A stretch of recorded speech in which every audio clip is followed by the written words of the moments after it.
কিছু রাস্তা আসার পরই এই যে দেখেন এখানে সুন্দর কিন্তু মানে টপের মতো করে বানাইছে কাঠ দিয়ে।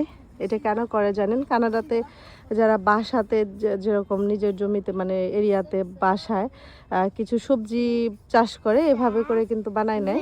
এই যে দেখেন কত সুন্দর, এই যে এই কাঠের মতো করে এভাবে করে বানায় নেয়।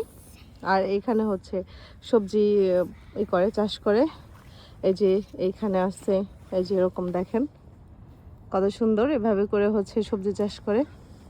আমি আপনাদেরকে একটা ইউনিক দেখাই, যেরকম আছে যে আমাদের বাংলাদেশে থাকা অবস্থায় চকে আমরা বিশেষম্বত খেতাম।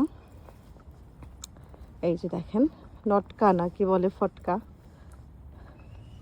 ফটকা। এই যে এটার ভিতরে কিন্তু এই যে ফটকা আছে, হয়তো বা আমি নাই ছিলাম, কারণ অন্যের গাছ থেকে না জেনে না জানিয়ে আর চলেছিরা ঠিক হবে না। এই যে দেখেন ইউনিক একটা ফল, তাই না? এত শীতের মধ্যে খুব সুন্দর একটা ফুলও আছে, এখনো বেঁচে আছে, এটা কিন্তু রিয়েল।